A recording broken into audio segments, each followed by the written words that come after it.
We're live. Well, we're ready. Oh, hey. All right, mid drink. Excuse me. Speaking of drinks, I've got my frosty beverage here, Voodoo Ranger IPA. I know, it's an IPA, but you know what? I love it. I love them. They're great. Anyway, I'm here with my lovely wife, Lindsay, Hello. and my lovely co-host person guy over here, Cody House, Hello. and welcome to the Late Show. It's late. We're tired, if you can't tell, but we're here. Uh, we're here because We're it's here because we're fun, full of and holiday cheer. yeah, even as tired as I get, I always look forward to it and have a good time. So, and also Merry Christmas and Happy Holidays and Happy Hanukkah and Happy Kwanzaa and Merry Festivus and all that good stuff to our rejects out there. If you believe in that sort of, if you do Solstice that sort of too thing. for all you Yes, Wiccan people. thank you, Solstice. Yes. Bah humbug. If you're, if you're not into it, if that's your thing, not your thing, whatever. But anyway, since it's Christmas, we're moving into our Christmas movies, and we decided to do an action-packed Christmas. Hit up some action movies because we'll just go ahead and clear the air right now and get it out of the way. Lethal Weapon is a Christmas movie. First Blood, Rambo First Blood, is a Christmas movie. A very solemn one. Die Hard is a Christmas movie. No arguments, absolutely. That one for Yes. sure is a Christmas movie above all these other ones. For most of the other ones we're talking about, besides one today, not the first film we're talking, but the second film we're talking, I think Die Hard is very much a Christmas movie, more so than a lot of these other ones, but they Right. all take place during the holiday season. So to me, that's what makes it a Christmas movie. If it's set during Christmas time, it's a Christmas movie. Mm-hmm.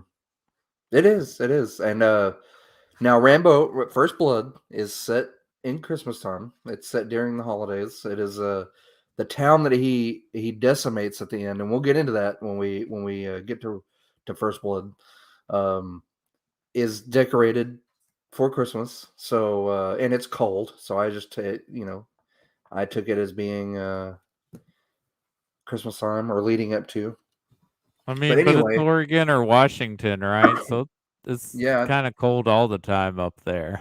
right. It could be just That's a leftover very decorations. melancholy It could be location. July. Yeah. I don't- oh no, it's July. The town is too depressed to take the Christmas decorations down. I wear shorts in this.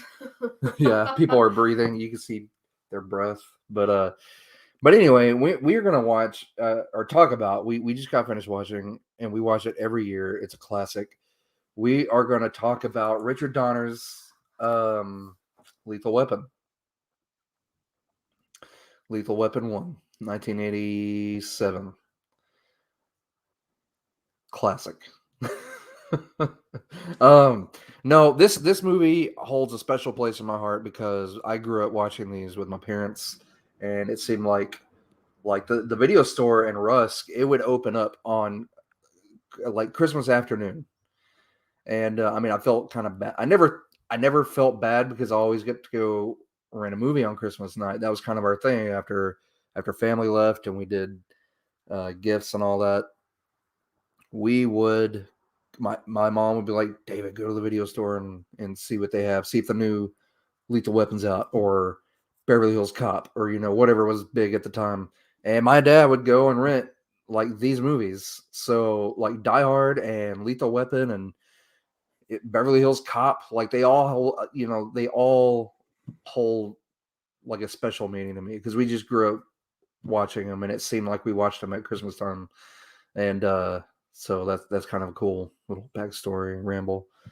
But but yeah, I mean, it is really 80s, really cliche. I mean, almost laughable in parts because it is funny. It's laughable, but like in an '80s action movie sort of way. But it's very just that, angsty for a cop movie. yeah. A lot But of angsty moments. it's just that great cheese Yeah. that I love so much. I mean, Maybe the saxophone is what makes it feel so Yeah, emotional. I think it's my, the Michael Kamen score that makes it feel more cheesy than actually the and Derek movie. Clapton Yeah, and old because Clapton. Lindsay's right. There's a lot of like PTSD and like mental health issues going on in this movie. Like this isn't like a yuck yuck type, like the sequels become more like that as the franchise progresses, but this first movie it's pretty dark. We cut out there for about 10 seconds, Cody. I'm sorry. It might have been our end. The last thing Okay. we heard was it's really dark. So just Yeah, like this rewind. first film is pretty dark. Yeah, it is. It is pretty dark. He rapped. I don't know, man. It's just that odd combination that worked. Like it wasn't full blown comedy. Like it wasn't meant to be a comedy, but it was an action movie that had humorous moments like wrapped up in it. Well, yeah, that's what makes it I mean, entertaining. And this movie did not create the buddy cop genre. mm, It didn't revolutionize it, but this movie was so popular. Besides getting 3 sequels, like Hollywood was like, well, how do we replicate this formula? Like, do it mhm, again. Do Lethal Weapon again, but with different guys. right. Now we could get into the sequels where they did turn into comedies. Like, Yeah, that's what I was saying is like with yeah, each subsequent sequel, they did kind of get more into the comedy. yeah. As soon as they threw Joe Pesci in there, his character, like, it was straight up Oh my gosh, I forgot Joe Pesci is a comedy. character in the sequels. Oh, Yeah. Now, I like him in part 2, Hmm. but I don't think they necessarily needed to bring Joe Pesci back for each subsequent movie. Right. Leo gets. That's his. Yeah. Leo gets what you want whatever or you whatever. I need. don't know. Yeah, whatever you need. Man, it had Gary Busey in it. Yeah, Uh, who's crazier, Mel Gibson or Gary Busey? Because we get a crazy fight at the end of this movie. yeah, that is I awesome. think And they're you know what? they're opposite ends of the same spectrum of crazy. If I had the skills, I would totally take and reface their faces now, like, and superimpose them onto that fight scene and have them like duke it out because it was It Old would be man fun Gary for Busey everyone. and old man Mel Gibson fighting each other. Their yeah, mugshot that'd be great. photos on those bodies. Yeah, Yeah. use the mugshot photos and like bloody them up and have them like throw in audio and of them like just yelling What was that? obscenities and just crazy stuff and What just was like that stop motion kicking the show shit that out did of them. that? And oh, that was Not Celebrity Deathmatch. Celebrity That's what it's Deathmatch. called. Yeah. Okay. That sounds like a plot for an episode of that. It's like, yeah, Gary Busey, Mel Gibson. 20 years later, let's go, boys. I miss Celebrity Deathmatch. Oh my gosh. I used to love that show. My Let me all time rewatch some of it before you say that. my all time favorite Celebrity Deathmatch is where Steven Tyler fought Mick Jagger, and their lips like turned into fists, and they were like boxing each other with their lips. With their mouths. Oh man, it was great. I love it. Oh, that was a time. Old wasn't school it? MTV. Yeah, Yeah. early South Park. I had to sneak around to watch all of it. I have to say, between the two, I feel like Mel Gibson, maybe it's just their characters in this movie, but his type of crazy is I'm glad to be crazy. I'm going to bark at you. I'm going to jump off this roof with you. Well, he was I suicidal love being because crazy. Okay, we're talking strictly the character crazies, not the real life Mel As Gibson far and as I real know, life Gary I know I'm Busey. not up to date Yeah. on whatever charges they've accumulated since, but The- his character is, and then Gary Busey's character is like the guy who sells timeshares. Yeah. Like he's gonna keep being polite no matter what because it's the politeness is what's important because he's gonna make this sale no matter how much Mhm. you don't want it. But for crime and heroin. Yeah, but he won't even say heroin. He's like a The very shipment. large shipment. Yeah. Some merchandise. But it was the 80s, man. Everything was heroin or cocaine. That was in all the movies. It was like it was cocaine or heroin.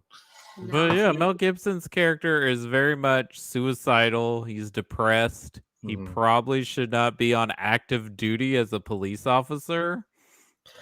And his chief Yeah, was like, if he offs himself, well, I guess I was wrong. What a terrible boss you are. Right. that Well, that he chief gets is horrible. he gets transferred over. So I guess was that guy his boss? Is he just like the chief of all of LAPD? Because he gets transferred over to that precinct Maybe because that's of why his he doesn't care about him. He's like, whatever, he's fine, I'm sure. because of his little incident with the drug bust at the Christmas tree place. But doesn't that sound like a guy you want evaluated before you're like, yeah, put him out there? Right. Exactly. And then they're like, "Oh, well, we'll put him with our 20-year veteran," which Danny Glover is amazing in this. And I always thought he was like ancient when this movie came out. You know how Danny 41 Glover years- is He when was this 41 years old. Yeah, he's a couple years older 41. than us, man. He wasn't too old for this shit yet, but he was being too old for it. Like, But- really well. They're both, I think, playing older than what they really are because Danny Glover is only 41. Mel Gibson is only 31 in this movie. So Mel And he's Gibson's talking about being in Vietnam. That's what I was thinking. I was like, wait a minute. I was He's a like, sniper in Mel Vietnam. Gibson, you're not old enough really to have been in Vietnam. By the time you're old enough to have gone, they're like He might have almost been done. 18. He might have been 18 or 15, 19. 16, Yeah, because I think somewhere right in there. they were pretty much out of Saigon by 75. Yeah. So he would have barely made the cut.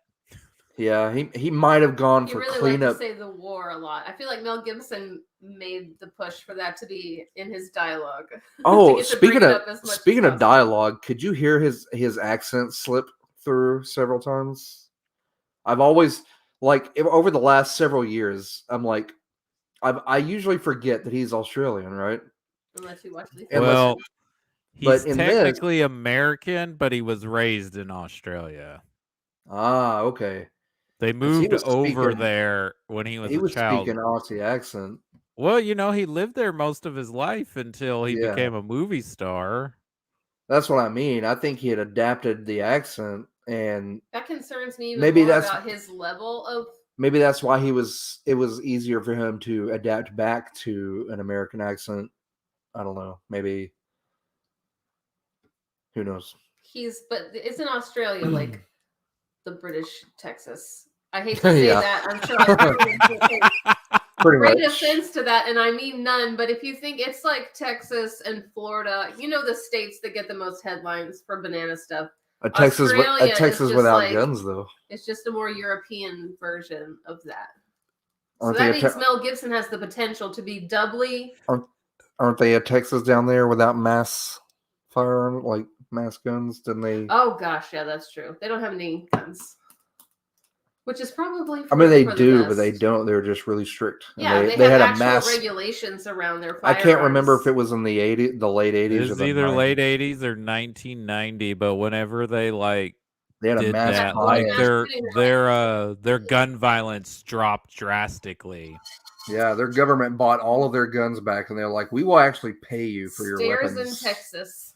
Yeah, Because so what's the thing we just passed where you don't even have to? but people just down any there old are body? like just fucking dirt poor, so they're like, "Yeah, okay, yeah, well, here's my guns." Well, we're dirt poor too, but we're need the so money, but they won't buy it. manipulated by television and televangelists and Oh yeah, politicians that don't believe what they're saying. Okay, let's get off this soapbox. yeah. Hey, rejects, let's talk But, some fun about movies. yeah.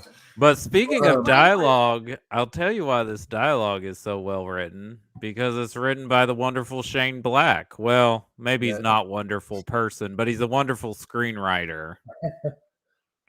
And the reason it's a Christmas movie, if you've watched anything he's written or directed, most of his content takes place around Christmas time. Right? Are we? Excuse me. Aren't we going to do Kiss Kiss Bang Bang? And he involved with that? Yes, that's his directorial debut, and it's also the film responsible for Robert Downey Jr.'s Renaissance. It's kind of the Oh, beginning of Okay. that. Cool. I Cool. didn't know that. Yeah, I can't wait to watch that again. It's been a long time, like VHS days. Mhm. So, I mean, I think I used to have it on VHS, and I had only watched it like once. I think it was one of those that I picked up at Berkshire's back in the day. But yeah, man, it's awesome. It's funny. It's a good buddy action movie. I love it. Like you said, Danny Glover does an awesome job in this. He does. I like him in all of them. Like I like the He just dynamic in all plays the movies. Like exasperated so well, just like frustrated beyond. he does play older. Like and they dressed him older. They gave him the mustache, and he's wearing sweater vests and sports jacket. He's wearing Sports adult jackets uniform. and adulting clothes. And then you got mullet wearing, cowboy boots and stonewashed jeans, 80s action hero Mel Gibson over here, like trying to run in cowboy boots. I That don't was know. He every was, time he I was see that, that's shirtless pretty as hilarious. often as possible. So he was only really Wasn't wearing he his actually clothing. barefoot when he's running down the highway? Most of the time, for some reason, yes. Well, no, he was wearing shoes. I saw him in white tennis shoes. Okay, but he's not I wearing was those watching for boots when that. he's chasing Gary Busey down the interstate. No. It's an earlier in the movie, and it may be. I can't remember what part. Anyway, he's just running with cowboy boots, and it's hilarious. He does wear cowboy boots that look like he's barefoot, but at the end, after he's been electrocuted several times, and he's like, "I can do anything. I'm Mel Gibson." He's running everywhere with no shoes on. Like he like grabs Danny Glover and his daughter with no shoes on, no shirt on. Well, no, but when the next scene it shows him running down the street, he's wearing white tennis shoes because he dropped into the desert wearing white tennis shoes. Don't ask and they me. Stayed perfectly white the entire Don't ask time. me why I zeroed in on that, but this time it caught me. Sharp out in the desert. They were bright white. Probably so, but I don't ask me why I zeroed in on that when he hopped out of the car to run out into the desert with the sniper rifle. I was like, man, his tennis shoes are really bright. They're gonna be ruined. Like, man, they're gonna see him. They're gonna see his bright white tennis shoes like a mile away and spot him. But anyway, let's be on the point. He's wearing white tennis shoes. Is it kind of weird that the bad guy in this movie is Greg's dad from Dharma and Greg? Yeah, it's weird. He does a very good job of being weird at it, I think. And shout out to, I really need to learn this actor's name. We but saw this the other day. We were talking about. Are you talking about the '80s goon guy that's always in henchman. every '80s action movie? Yeah. I made the quip like the best henchman. That's what his name is. He was like, I gotta finish up here because I have a gig over at Nakatomi Plaza. Yeah, he's I gotta help Professor Snape steal some money. Yeah, like he's paying just a little bit more, so I figured I could go ahead and wrap here. And then I gotta show up in Big Trouble in Little China, and then I gotta go to a mall event as Genghis Khan. Right. There's a documentary that came out earlier this year about him that I want to see. Don't ask me the name of it, but I want to see it, like, all of his iconic roles.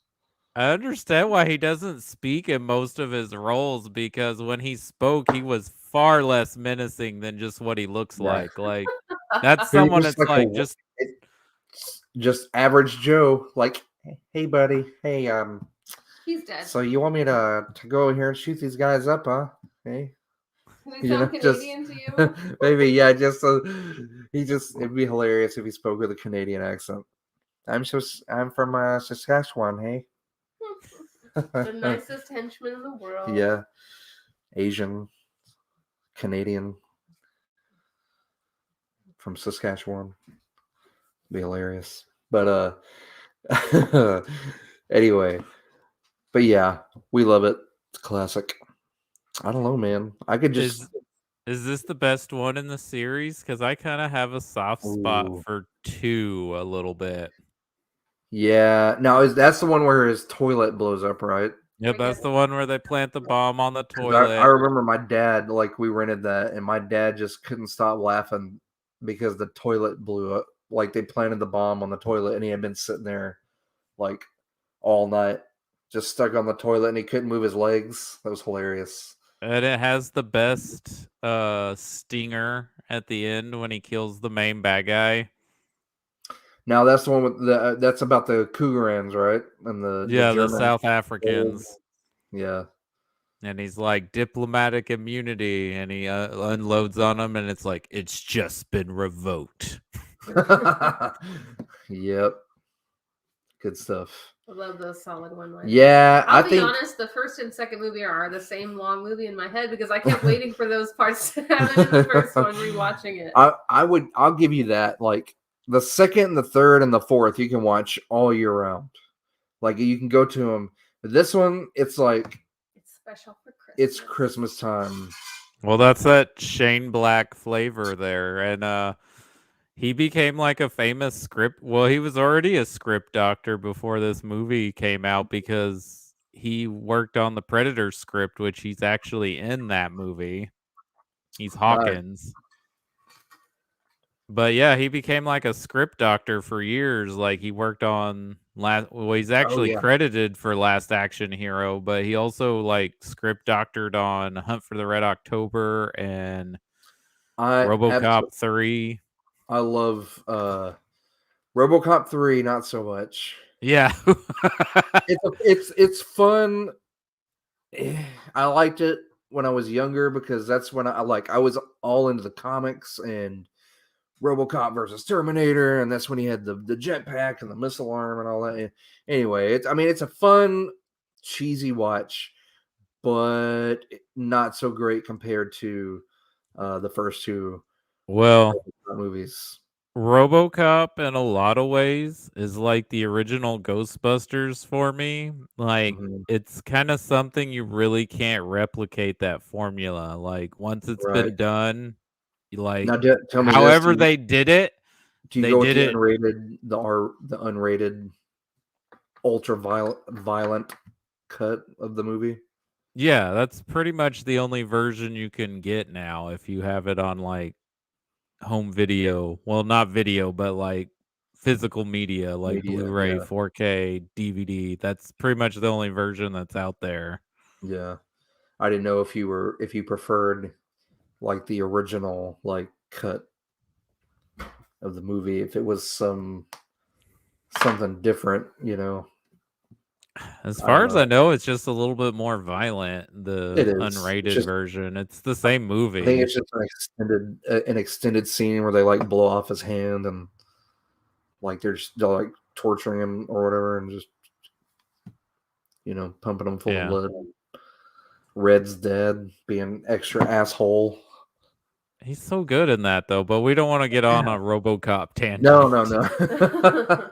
Because I can. We will. There's We an episode of I should. Love That Movie where I just talk about how awesome RoboCop is.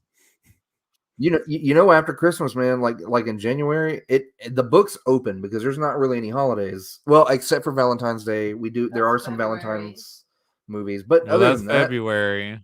yeah. But other than that, like January, like the books open up because it's just there's gonna be lots of space in there that we can just kind of pick and do whatever.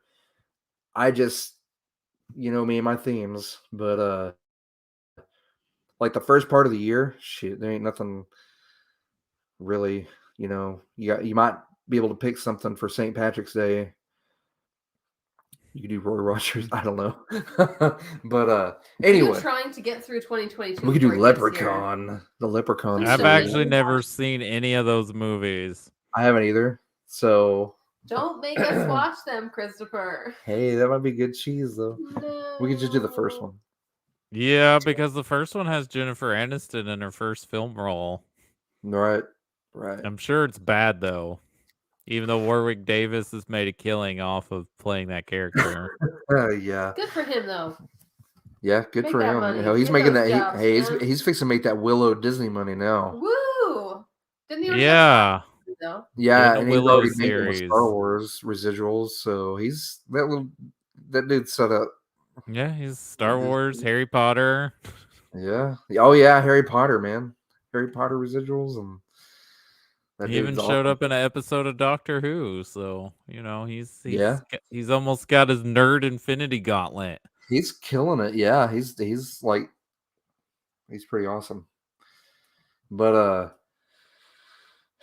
man, he and his son, when he came back as Wicket, his son, his real son played his Ewok son Aw.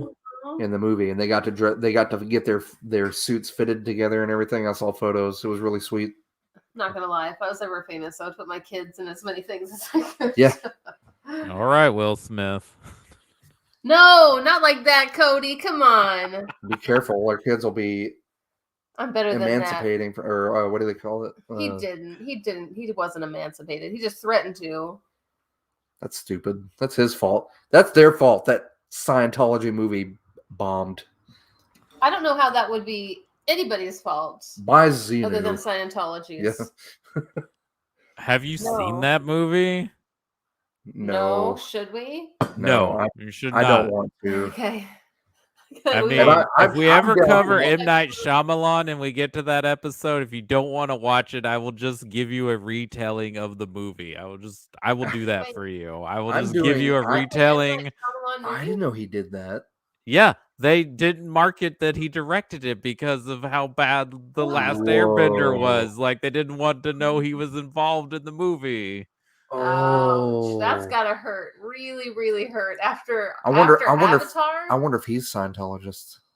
I And don't that think so. I don't think he's anything. I think he was raised like well, I think he was raised Muslim, but he went to Catholic school growing up, or like an Episcopalian school. Who knows That's what a that very- does to a person? Jeez, Man, Louise. yeah. I wonder what that surprise ending was. Oh my goodness. I I can't even imagine. Man.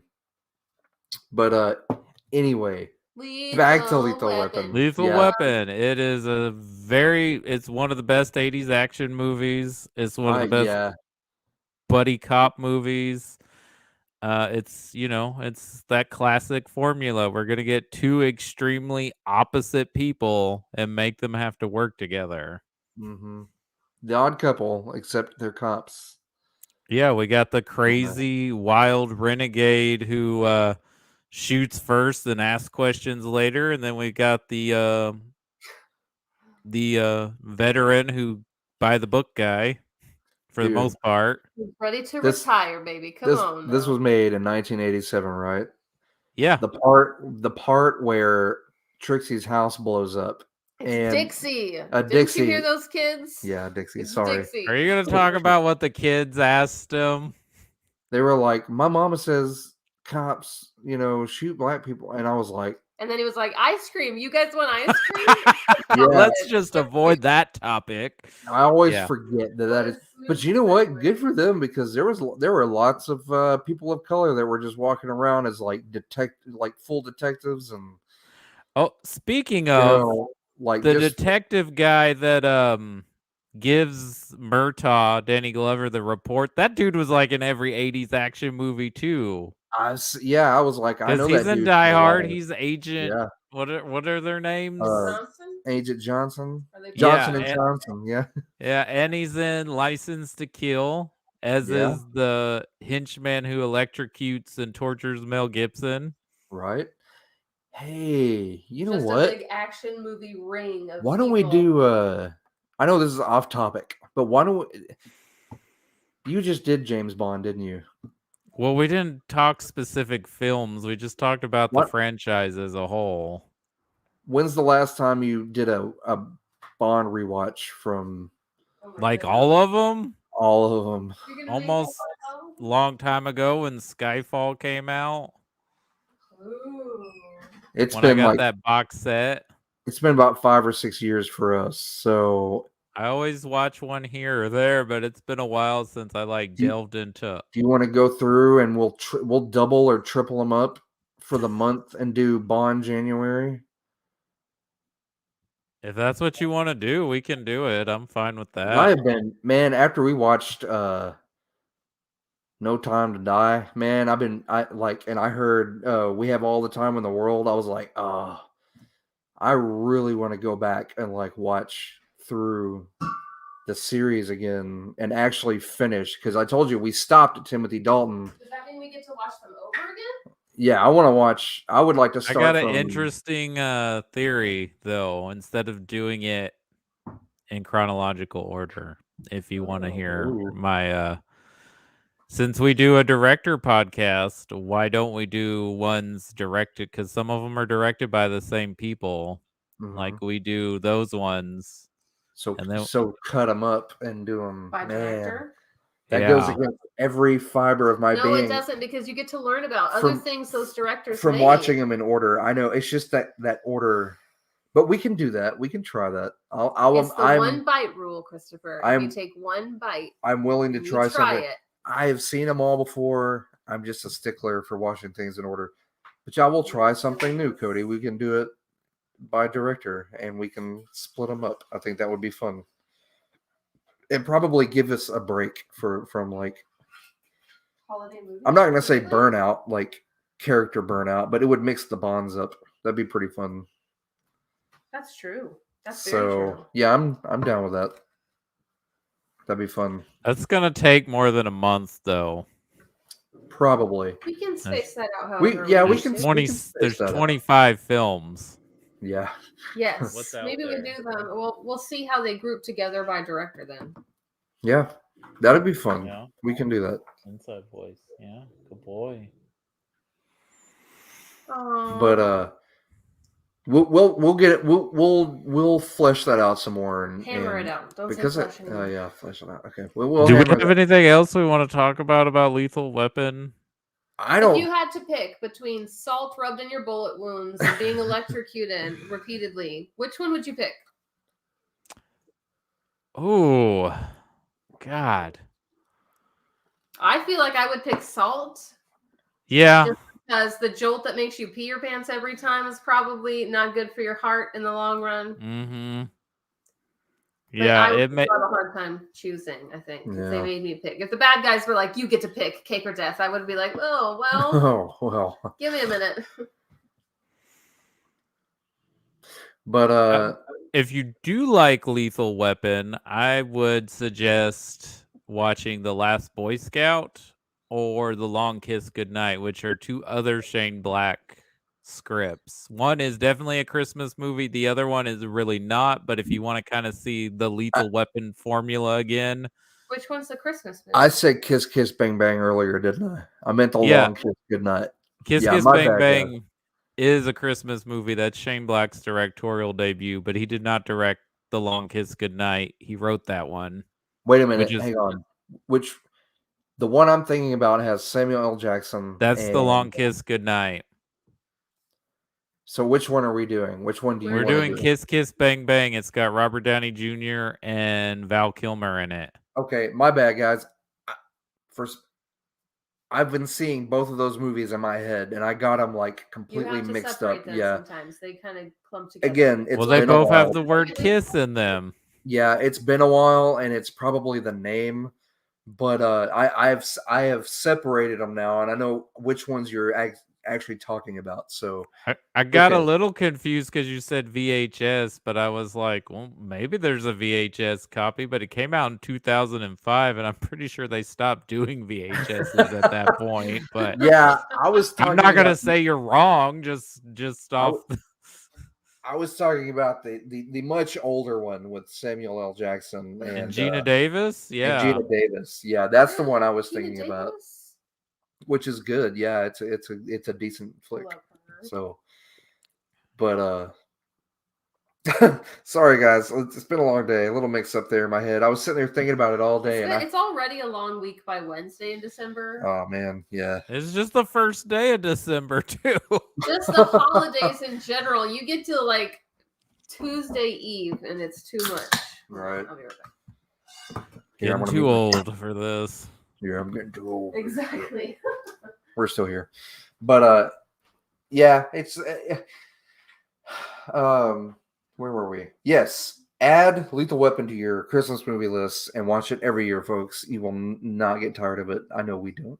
Like, I look forward to watching it. There's sometimes in the middle of the year that I'm like, man, I really want to watch that. But it feels You can off. watch it not at Christmas time, but it is a good Christmas movie. I will say if you have issues watching the film because Mel Gibson's in it, that's fine. Your feelings and thoughts are valid. But if you Of can course. put that aside and just watch the movie for what it is, and especially in a time period where people didn't know the things they know about Mel Gibson now, you can Right. enjoy the movie for its entertainment quality because it is a well-written script and it's a very well-made movie. Right. It's got what you want in an entertaining film, and Richard Donner was a very skilled director. I mean, he's probably more known for directing these movies than he was for directing the first Superman movie. Goodness. Right. Which is weird, but Also um, love that Warner Brothers has been basically showing their own movies and promotions while they're filming other movies. If you notice when they're getting hot dogs that they're playing The Lost Boys in the theater, which came out yes. the same year as this movie, but they're both Warner Brothers movies. I So love watching for like other movies in the movies that I'm watching. Easter eggs. Easter eggs. because I say that because I remember in the It movie, they're showing, which is weird, the little town theater showing Lethal Weapon 2 and Batman, which are both Warner Brothers movies. So, Nice. yeah, I'm like, all right, Warner Brothers, like, that's the only movie showing in your film's universe or your own studio's movies. Right. Now, this next movie again has Mel Gibson in it. It is a newer movie. It came out last year. Um, it again with the problems I have with Mel Gibson. I I'm not gonna lie. I loved this movie, and it's because I mean I like dark comedies. I like things like Death to Smoochie, and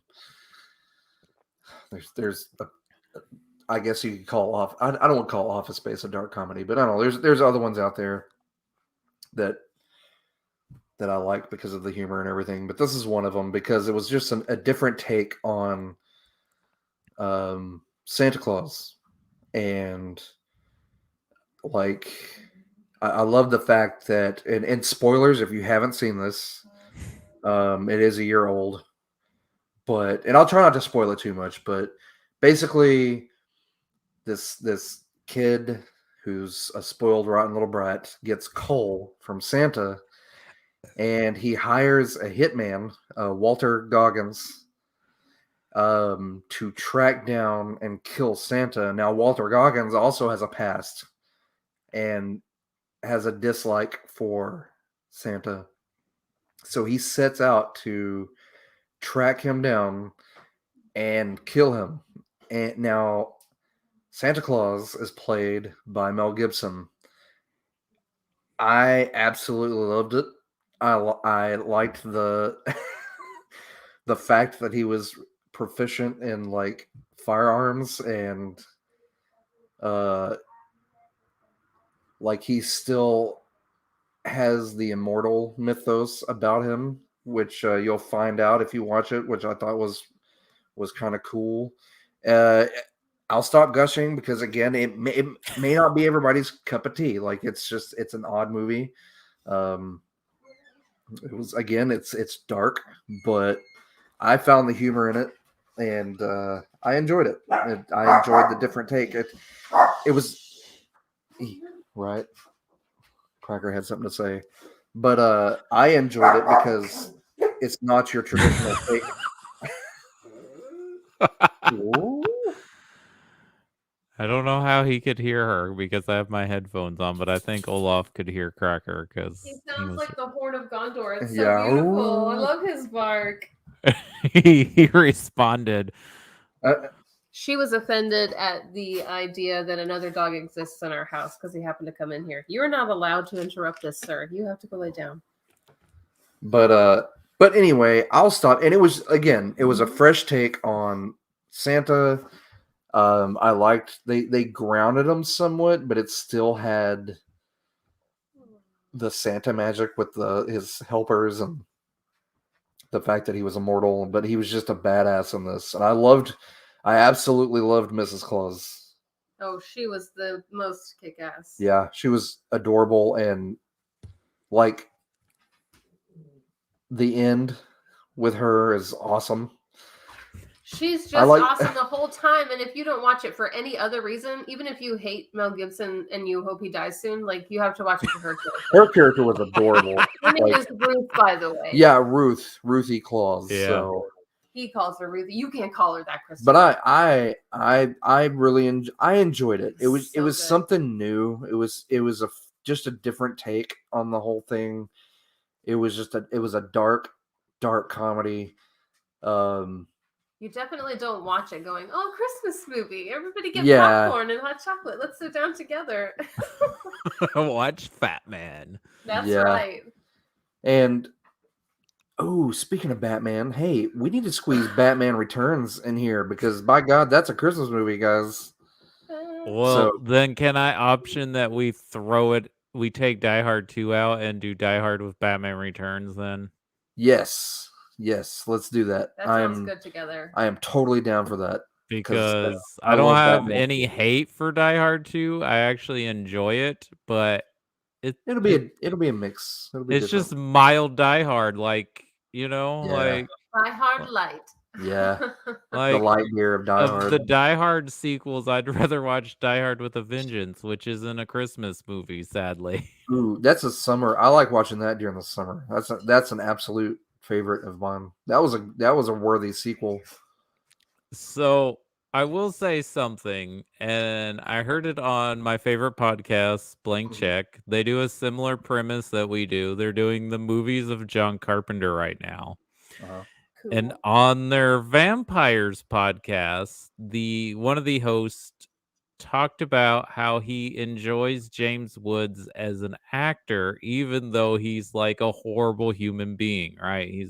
But he finds him compelling on screen. And the other host is like, I think we all have that toxic, problematic celebrity that in real life there are things about them that is like, no, they're a horrible person, but for some reason when they're on screen I find them compelling. Now I'm not gonna say I find Mel Gibson compelling, but I enjoy most of his movies, even though I feel a little bad about liking these movies. That's kind of like Kevin Spacey has some good roles, but he's a piece of shit, Exactly.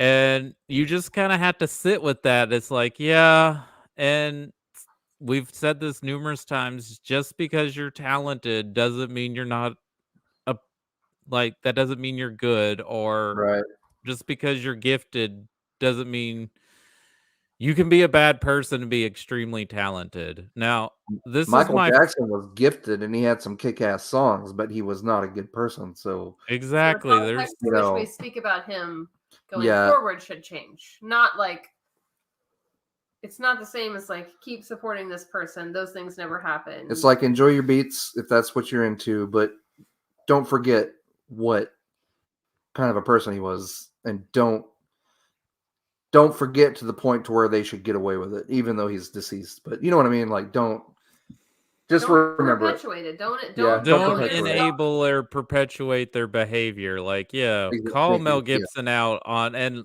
like I was looking Mel Gibson up, like his little drunk escapade in 2006 where he said his anti-Semitic comments. That was not the first time he said some problematic things and blamed it on alcohol.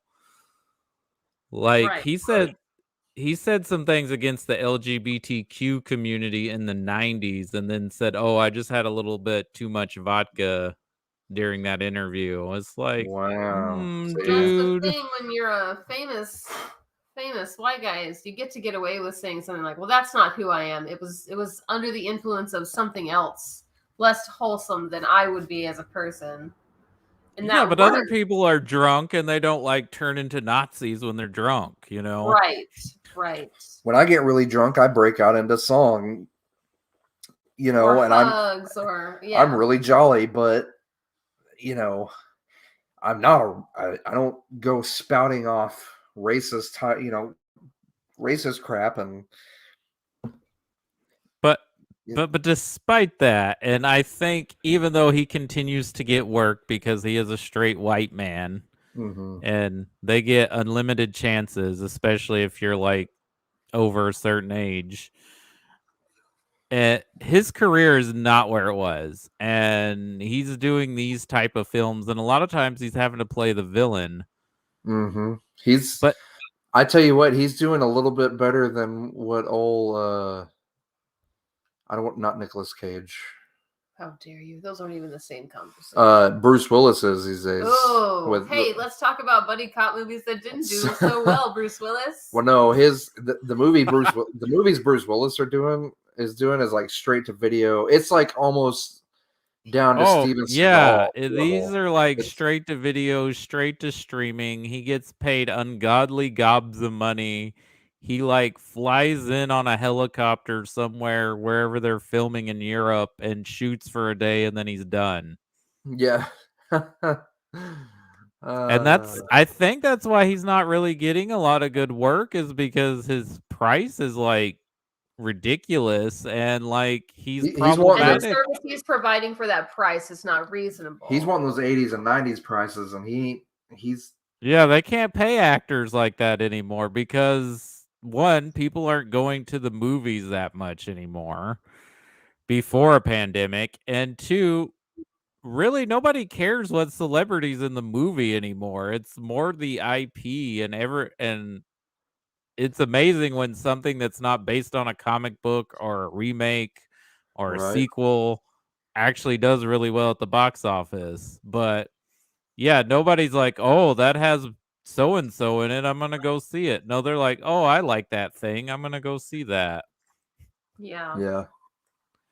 But despite all this, I enjoyed this movie. This is my first watch, and I like this take on Santa. Like, he's just a blue collar guy, and he's got to worry about getting money from the government to Yeah. help his operations. And and yes, the actor playing Mrs. Claus, Ruth, is amazing. She's really good in this movie, and their dynamic was awesome. I love their chemistry his story together. wouldn't be nearly as compelling without her there. Yeah, exactly. And I love the elves. I love their take on the elves in this too. And they're so gray. Well, they talk about their complexion. The officer Jacobs, which is hilarious. Yeah. He's like, sitting there. Vegetables, yeah, guys, you need some protein, meat, and vegetables and stuff. And they're 6 hours of sleep. He's sitting there just dumping sugar and. He's like, why would we do that when we could take a 20-minute nap and work 8-hour shifts alternating? Yeah. Yeah, that was good. Oh, I also like the pun of. That's what I loved about it. We don't reissue numbers. That would be inhumane. Yeah. Oh my gosh. Man, that dead-eyed stare, like. But then you have the shootout. You have there at the end where he comes in there, and then it turns all serious. You're watching this like really serious moment, but with Santa's elves, like it's ridiculous but intense at the same time. Ridiculous. Yeah, it's because if this wasn't a story about Santa Claus, if this were just a story, the same story without that focus on the character, they're just in a factory, like shooting at each other. The bad guys shooting at each other, and it's just some. Yeah, this guy gets a government contract, and then suddenly he's raided by this. But the fact that it was Santa and the elves just makes it 10 times better. Like it was. That's the funny part about it. Do you guys remember the opening of Scrooged? This is what this movie is. Is that? Yes, it is. That's what she said. This is just the opening for Scrooge. But a whole movie. It was like somebody saw that and they're like, well, how come we never made that as a holiday movie? Where is that at? Where's the $6 million man? The dude that wrote this sat there as a little kid and said, "I'm going to fucking make that movie when I grow up." That's I want people to have heart attacks with how cool my movie is. But I mean, I love Santa's got to go to a P.O. box to get his mail, and like he drives an old red truck. Yeah, he drives an old red pickup truck and listens to country music. Yeah. Yeah, I loved it. Doesn't he kind of roll his eyes at one of those? It's like a country music Christmas song, and he's like, geez, come on. But I love the fact that he's built, he's bulky and not, he's overweight, but he's bulky. Yeah, but he's Like not his like forearms fat. are He's huge. like Yeah, he's like your dad who stopped working every day and is retired now, so he's picked up a little weight type of body. But he was still training, and he was training with firearms and what line That was it? ancient Like pistol that he's got out there. That's like. What line was it? Like towards the end, he goes, "You think I got this job being fat and jolly or something like that?" And the look he gives Walter Goggins' character, like, "You're not the first one." Yeah, he says, "You're not the. You think you're the first?" And then that I was like, "Holy crap, man! This Stone Cold Santa, you guys. This is epic." I'm like, man, I'm really digging this. This is like a hitman. Okay, so going up against Santa Claus. Like how I love how Walton Goggins' character in this because he's supposed to be like this stone cold killer assassin, which he is. Yeah. But I love that he's obsessed with collecting these presents and that he has a hamster that he stops in the middle of tracking down Santa to kill him to get him a hamster wheel and all these. Yeah. Does it look like I like snakes? Yeah, he's like, I like hamsters. Snakes eat hamsters. Yeah.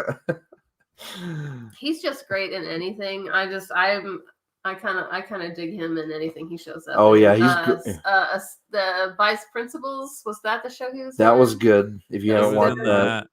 Yeah. But I was telling him about the gemstones earlier. He needs the to see gemstones, yeah. Okay, it's weird because he talks and has similar vocal mannerisms as my stepdad. So it's like if my stepdad were insanely funny, getting to see him in movies like that, like Southern. It's hard to put a word on it besides Southern, which is so weak and vague a descriptor, but it's not. I don't even know if he actually is Southern, but he plays Southern really well. He plays, yeah. Oh my goodness. And I love what he has the kid as his contact that hires him. Yeah. And is it me or is that little kid giving off like Christian Bale American Psycho vibes? Like that's what he looked like reminded me of. I said a little DT. I said a little Donald Trump. A little bit vibes. older American Psycho vibes. Yeah. He's like laundering money through his grandmother. He's like forging checks. He's on his way to doing. Oh, that's another favorite part at the end too, where he shows up. Oh, this is a spoiler, but I loved it. So it's a spoiler, but like Chris said, it's a year old, even though I just watched it for the first time. But I kind of dig Odin's Santa look. Wasn't that terrifying? Oh man, Mhm. yeah. Santa was like, "I'm everybody's dad now. Get ready, little kid." He said, he was like, if you make anyone around you feel any less than what they're worth, I will snatch you out of your covers.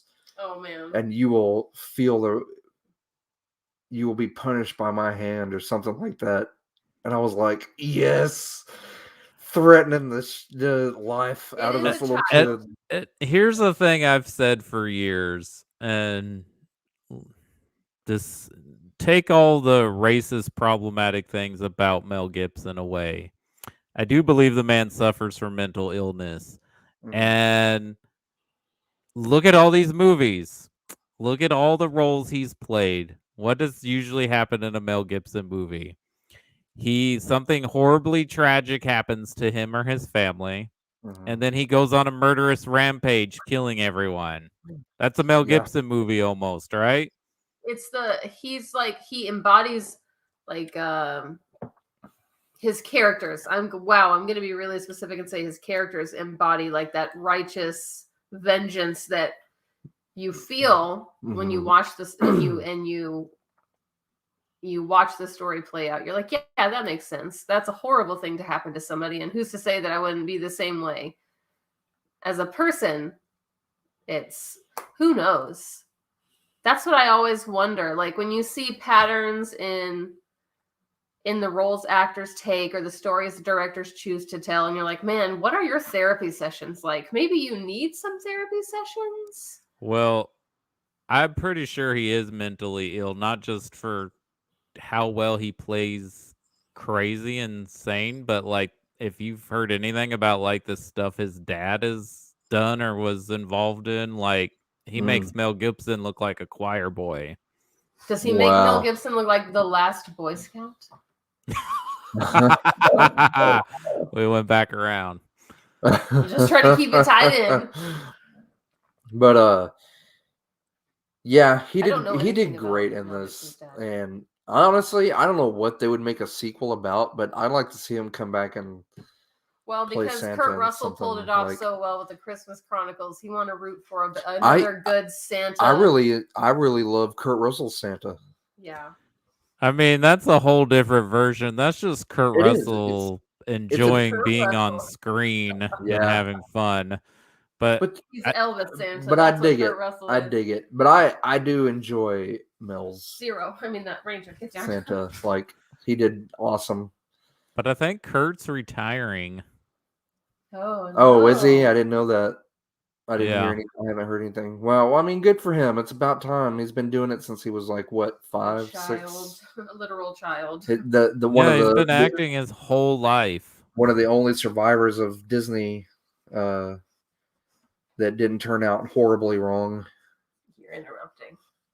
It's very You know, rude. if you want to go down that road, look at the history of Disney kids. No, really, it's Hey, do you know what Defunct Land is a good horrible. show? If you Peter Pan, the boy that Peter Driscoll, who played Peter Pan, wound up in a pauper's grave in New York. You've seen all the most recent Disney children and what has become of their lives. Yeah, like Annette Funicello kind of did okay. Some of them are doing pretty good. Haley Mills, Doing I think good or she's doing still better. okay. I was talking about really recent, like Lindsay Lohan and Yeah. Well, that means Zac Efron's doing pretty good. Yeah, he's decent. He Vanessa Hudgens is doing pretty good. Yeah. Ryan Gosling. I think Oh, yeah, I always forget that he was a Disney kid. Yeah, he was a Disney kid when like Justin Timberlake and Britney Spears were Disney Right, kids. he was the new Mickey Mouse Club. Yeah, I always forget. But okay, well, he's a person until we talk about movies he's in. Anyway, we highly suggest this movie. I absolutely love it. It's a Christmas classic. It was an instant classic. Yeah. Last year. We'll probably rewatch it. And I was like, man, it was just such an awesome take. And it's the buildup. By the time, like, Walter Goggins, he's a badass in this. The whole time from the very beginning. When you see him, when you say, like, but when you, like when I you said, first he hear has. Santa, that's enough. Or yeah, I'm like, holy shit! Like the hair on my arm stood up because like this is what we've built up to during the movie, and it shows that Walter Goggins is a badass, but nobody's a bigger badass. And it shows parallel. It shows Santa like training with weapons and the punching bag, and you know it's leading up to this at the end, and you're just like, holy crap. And I do love the twist. I love it, and I highly recommend it. Good movie, good story, great. Yeah, good showdown. If you want, it really is in the vein of the Lethal Weapon and Die Hard. And I don't think there's enough justice for the ladies who work in that little boy's house. But right. No. You do see the maid that let Mrs. Claus and Santa in. She's like shutting the door, like, "Hi, you're fixing to get it, buddy." Like, she's like, maybe my job's about to get easier. Like, this is vindication. This is all I needed. Speaking of bad as how the kid is, though, but when that grandma finds out someone's been laundering her money, I'm like, oh man, grandma's scary.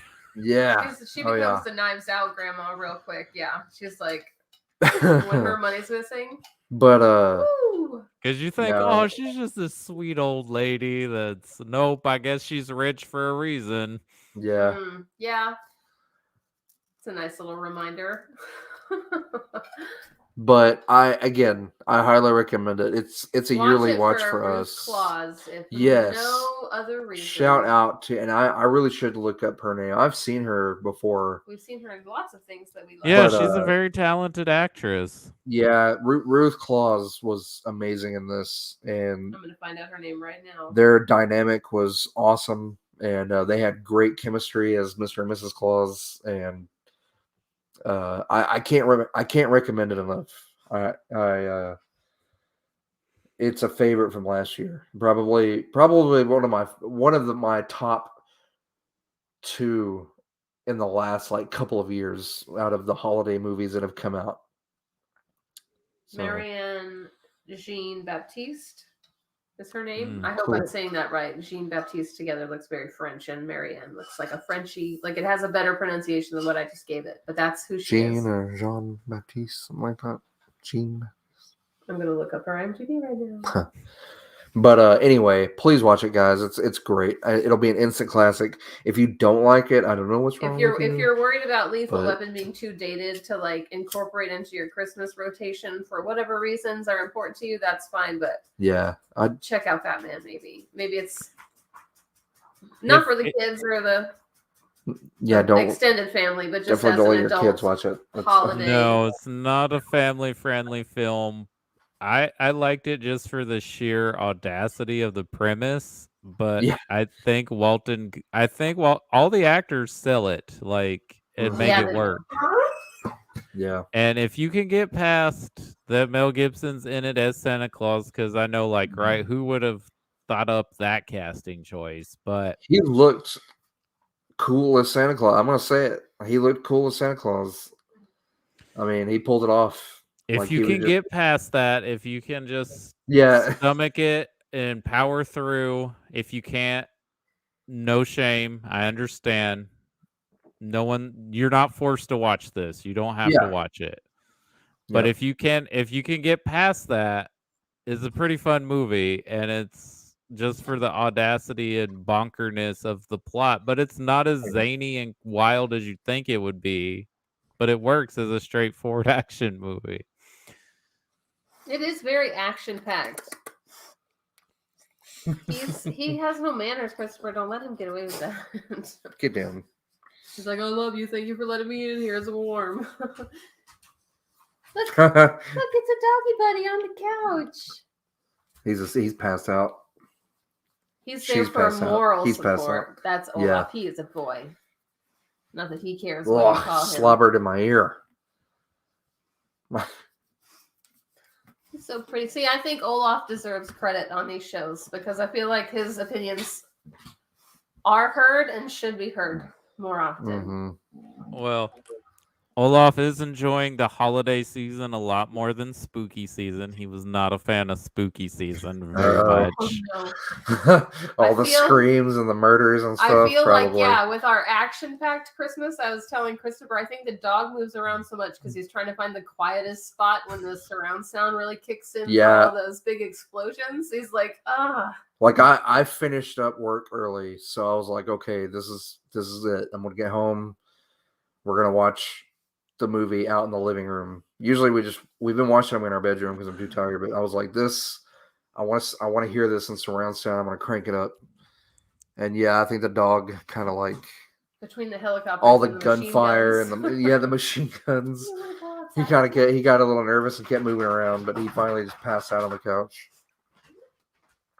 But, yeah, most of the time he's okay. There's just been a few movies that bothered him. And besides Halloween, I watched Drive a few months ago, and there's like a gunshot that happens in that, like just kind of sudden, and it's really loud. Like that, woke him up. He was like, oh, before I forget, okay, The Matrix movies. What about it? The Matrix is coming out, right? On the 22nd. Mm-hmm. Why don't we do that the first week of January before we kind of like get into James Bond? Because we're gonna rewatch those. Matrix and James Bond. I don't know how we're gonna do it, but before the 22nd, between our Christmas movies, we're cramming the first three. So Are we just gonna do one on the new one, or do you want to do one on the Let's just first three? let's just do one big one. We'll wrap. All We'll pick a four. We're night. gonna talk all four Matrixes. Oh my We'll pick a goodness. night where we've got at least a couple hours, and we'll just do all four. Okay. We're gonna jack into the Matrix. We are, and Just if for and January. if we've got the Is time, there- we're gonna watch the Animatrix too. I want to show those to Lindsay because she hasn't seen them. Is Yeah, there I've any- actually never watched them either. So Well, I have those on DVD. If you I have a copy of it. I just have never Okay. sat down to watch it. Okay. I've got that set that came out. I found it years ago in Game Exchange, and it's the one that came with the bust of Neo, and it's like a clear case, and it's got them all, like all the movies and the special features and the Animatrix, like all together. I found it for like $30, so I grabbed it. So I And could be totally wrong because I haven't seen the movie yet because it's not out yet. mhm. But I think there's gonna be. I think, and if I'm wrong, I'm wrong. But I think the movie's gonna have one or two reactions to it. I think it's either gonna be completely split, where there are people who absolutely love it and people who absolutely hate it, like most of the Wachowskis movies. Mm. Or people are going to proclaim it's the best Matrix movie since the first one. Well, here's the deal. I am a huge fan of the Matrix lore. I love the movies. I love the Animatrix. I played the video game. I watched. I've read up on the. Well, it's been a while, but I remember. I didn't have the internet to play the Matrix Online, but I know the story because I've heard that they are going. And you may have posted something about it that they are I going to did. incorporate the online stuff. So I'm excited about that. I'm stoked that they are going back and they are even going to, because the Wachowskis were involved in the online game story, even Mhm. like they wrote that. They were involved in everything. So I'm excited to see it. And I'm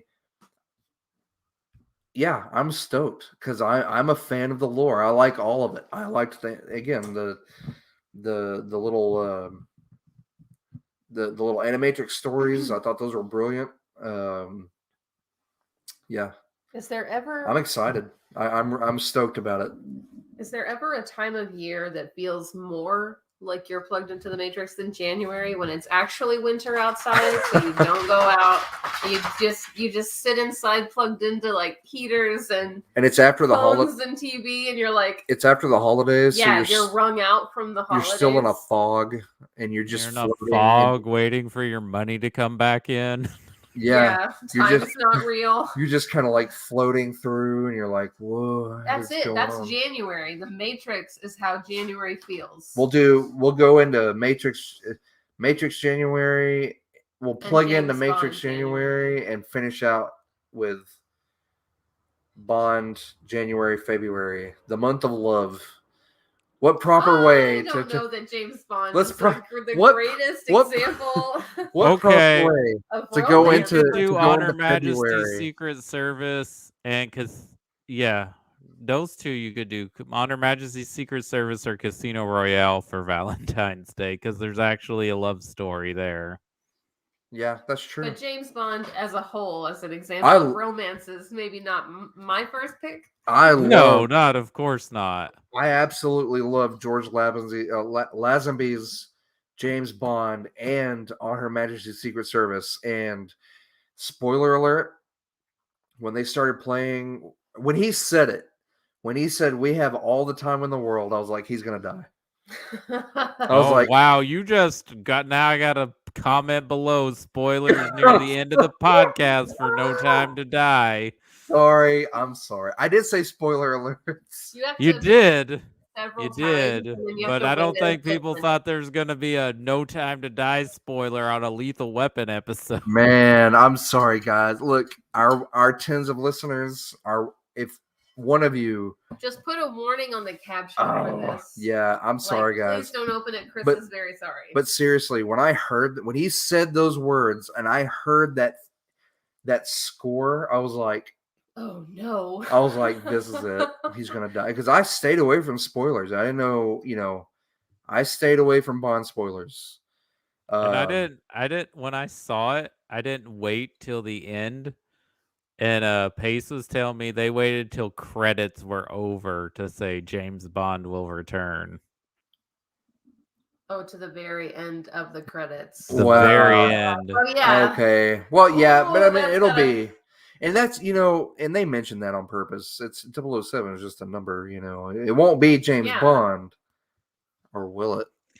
Yeah, they very much kept hitting at that so people would, not be upset that there's a girl James Bond. Oh no. Yeah, right.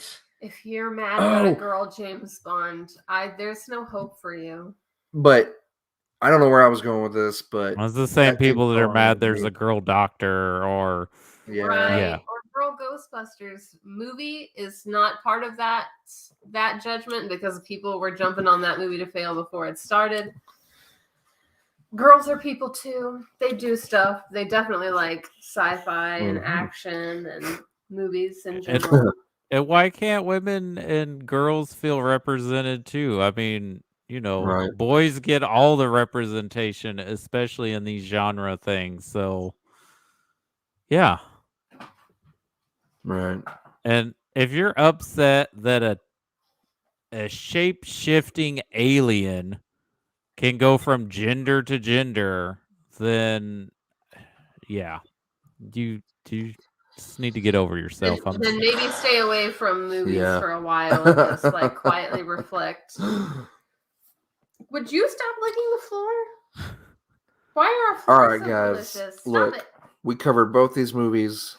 I call them Christmas classics because they are I'm definitely action-packed, rewatch they're Fatman before the fun. season is over. Maybe that weird And- week between Christmas and New Year's that doesn't Yeah. feel real. We'll rewatch Fatman. But the rewatchability is why we're Is up there. why we're previewing these, because we go back to these every year. I know we do. I don't know about y'all, but these are movies that I grew up with. We go back to these every year, and they're fun. We wanted to do something that's You not. have to break up the saccharine sweetness of Christmas Yeah. and what Christmas media usually is. We With want some action. we want Christmas and with some bullets adrenaline. and explosions I don't know and the about bullets and occasional boob, explosions, and but then in my personal Yeah. preference, but just something to shake, just stir up your bloodstream, get your heart pumping. yeah. Right. That's all that holiday food that we're definitely going to be eating. I can't wait to Alternate- get to Die Hard. That's what. Yeah, that's the Christmas action movie to end all Christmas It's action not officially movies. Christmas until Hans falls from Nakatomi Plaza.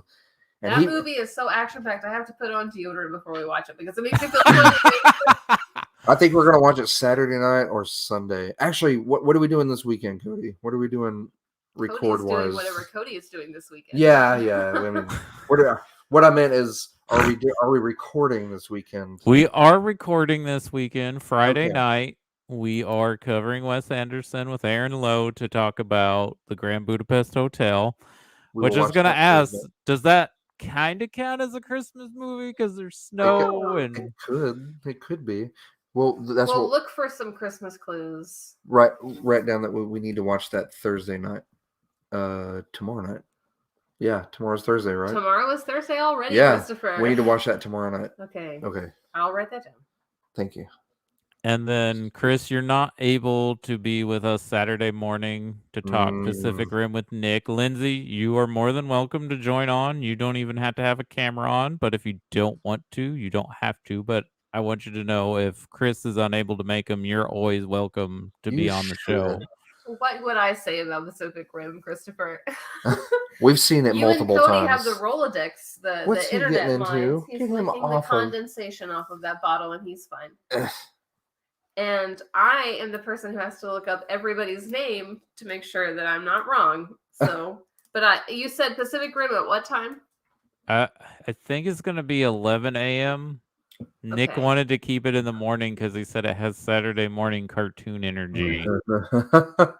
Actually, you know what? It kind of does. It is. It's like That's if a So I was good- like, okay. And he That's says, a- I got some It's things to marathon. bring up. I was like, all right. So Oh, believe me, if I were here, I'd be here with my bowl of cereal, like tearing it up and ready to go. That's such a fun movie. I'm kind of sad I'm going to miss it. Wait, but wait. can't make them all. Pacific Rim has that really bad knockoff. It's such a bad knockoff of Pacific Rim that you're like, is this going to turn into a porn parody? But That's it right. never does. It was the one they covered it in MST3K, like the last season I of have to look up the name MST3K. of the really bad The one. new Oh, one. they're gonna do another season, but I I don't saw think it's that. gonna be on Netflix. I think it's just. I think Jonah Ray said they're doing a episode a month or something on a Oh, website. better than nothing, I guess. Yeah, it's Yeah. better than nothing because before it was like on cable TV. Netflix is. I can't believe they're not going to pick that. They're missing out, dude. That show was amazing. Netflix is a corporation, Christopher. yeah. They're going to make bad decisions. Yeah. I know it. But Yeah. okay, guys. Well, yeah, we'll be there Friday night. What time Friday night? 10:00. It's 10 gonna o'clock. be Oh a yeah, late. I'll be here. So It'll be a late one again. Yeah, I don't know if I'd say Fat Man's a classic yet, but I definitely enjoyed it. well, I think what I mean by I use classic a lot, but the rewatchability for me is Does it go back Okay. on the list? up there. It's up there. I could. You know, you can I'll be stagger I'll your be holiday rewatching movies it. out. Like, do I have to watch this every year? Yeah. Is this a every couple of years? But type that's of an every movie? year for me. Like because it's such a great movie and Watch Vice Principals, But- and then watch Fat Man. But I don't know if I'd quite put Lethal Weapon on the same page or level as Die Hard, but if you definitely want to watch some more action movies that take place at Christmas, I recommend Lethal Weapon. And if you want to go down a Shane Black, what's the word I'm looking for? If you want to go down a Shane Black hole, then yeah, you definitely got to watch Lethal Weapon. well, see, this is why we do it. Is with 3 kids, we watch a lot of like family oriented Christmas movies. Of course. And we enjoy them, but they can be overwhelming. So to break up the monotony, we stress- watch adult Stress of planning like out what we Christmas watched is going to be. we watched Harold and Kumar Christmas Oh, the other gosh. night, which didn't age well. No.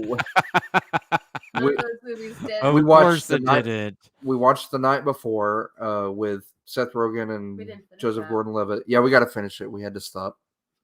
I enjoyed it when I watched that, but I haven't seen it since. Yeah, well, we watch it again because it's It different. breaks up It's Christmas themed. You know who but my it's adult and- favorite performance is out of that movie, though, and it's none of the lead characters. Is it Seth Rogen's wife? No, it's Michael Shannon as the weird drug dealer. Yes. He was my Isn't favorite. he wonderful? Especially after you get to watch him in Knives Out, then you get to Yeah, watch him in. he plays The Night skeezy Before, really and he's well. So yeah. Yeah, But I've known dudes like that. Yeah, he Like, plays really- such a scuzzbum so well. He's so burnt out that he becomes an oracle of Christmas. Yeah, it's Yep. pretty funny. But we watched that, and we watched of course, the action movies, and we just break it. It's different. It breaks up the monotony of having to watch It, the animated Grinch and Charlie Brown specials Yeah, over and over so many times. it keeps me in the spirit, the holiday spirit, but I get an explosion and an adult joke in there, so But yeah, but So, I'm gonna. Oh, go ahead. So what are we gonna cover next week? I am ready for. Oh, it's a hard one. I'm ready for Die Hard, or do we want to do Batman and? Batman Returns and Die Hard are going to go together. Oh, that's right. Okay, we can do that. Take a Ooh, break yeah. and then go back to Shane Black the next week. Yeah, there you go. There we go. Okay, so we'll do. This isn't the notebook I wrote. We're gonna the do Die other Hard notes in from last and week. Batman Returns, which is 2 movies that I think are absolute masterpieces. Ooh, yeah. Like, oh, I'm so ready. That's probably I'm off Sunday. Like I've been working 6 days a week, Monday through Saturday, and Sunday is my day off, and I am probably going to just sorry for the mental image, guys, but sit in my underwear and watch those 2 movies back to back. And get ready for next Wednesday. That'll be fun. Those are 2 action-packed, really kick-ass movies. So I'm ready for Die Hard. I've been waiting all year. When I watch that, I just go all out. I crank up the surround How many sound Bruce and like Willis movies are try you to really shake the watching house with throughout the year? explosions. Yeah. Oh, I'm sure our neighbors love that we watch Die Hard every I year. want my neighbors to hear yippee-ki-yay, you know. Call the cops. Yes, officer. I don't know. We're hearing some explosions and something about a Your neighbors Nakatomi don't call the Plaza. cops. They shoot first and then Yeah. they call the cops. Yep, he's coming Yeah. right for Well, me. we've already set off a couple of rounds over that way. Oh my gosh. But anywho, guys, thanks for joining us, man. We ran about an hour 20. We did get on that one. Of course, there was a lot We of rambling, started but rambling. okay. That's what we're here for. You know what?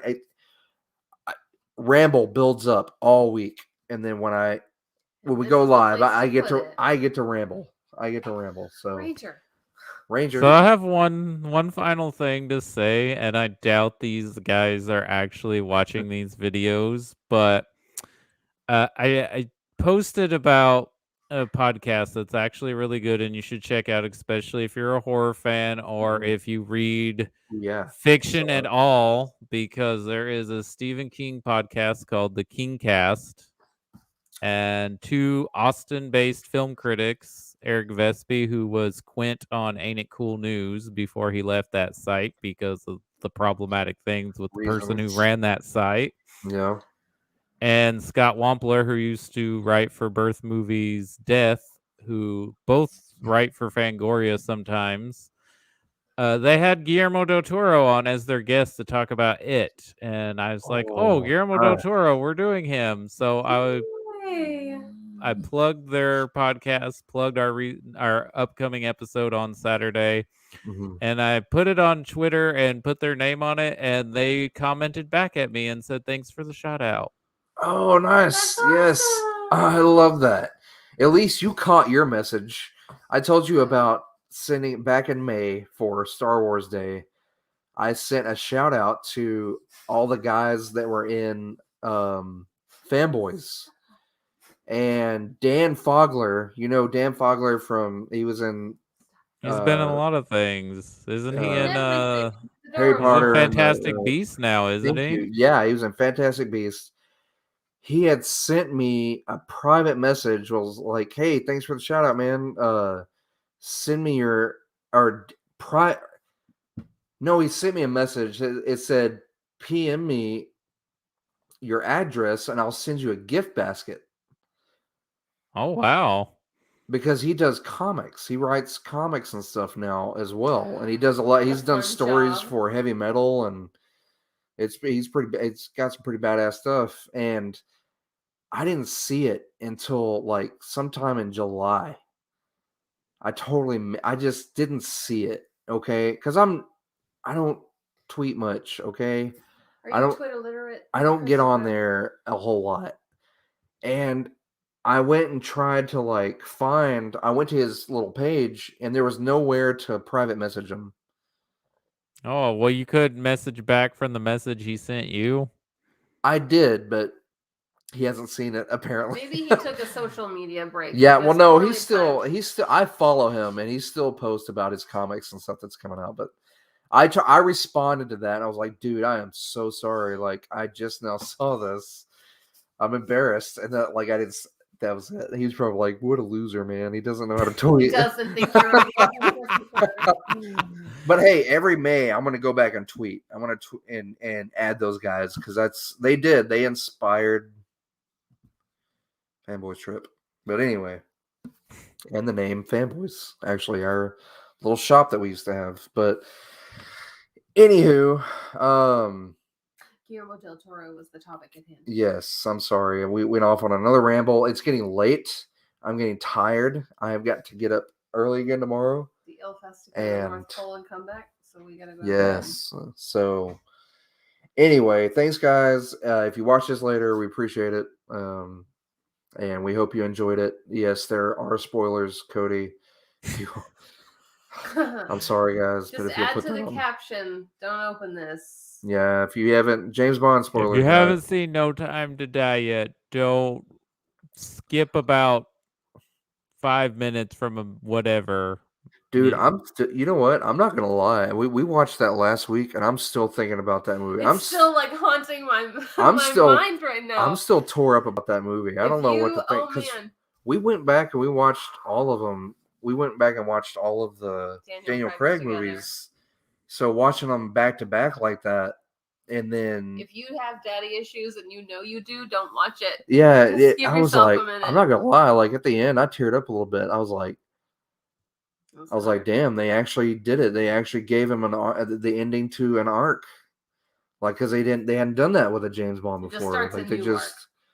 you know, they just kind of leave off, and you start with a new actor and his new stories. And with this one, he's got a beginning and an end, and it's like, wow, like that hit me in the feels, like.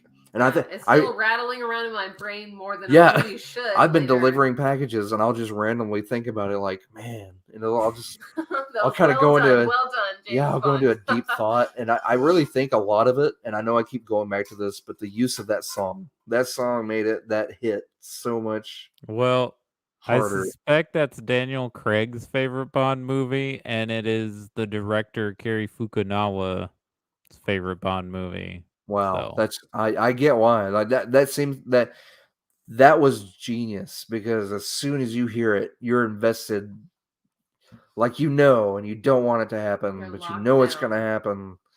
And then they actually play it in the credits, and I'm like, you bastards, you had to play it, because it's one of the best Bond themes in my opinion, like hands down, besides some Shirley Bassey doing some Goldfinger. Man, that's soulful. But anyway, guys, and Tina Turner, special shout out. Hell yeah, Tina Turner. Yeah, to we made that to Goldeneye. That was a really nice mid-90s badass Bond theme there. But and Garbage, sorry, and Jewel. James Bond January, babe. Come on. Yeah, I'll wait. We can do it. We can wait till January. All right, guys. Well, thanks for watching. I hope that everybody's holiday season is not completely stressful. And just remember, please don't try to go in debt if you don't have to. And just know that it's about love and being with the people that you care most about. That's right. Right. Good night, and we'll see you next week for Die Hard and Batman Returns. Yes, I'm excited. Yippee-ki-yay, rejects. Ha! Thought I was going to say the other word, huh?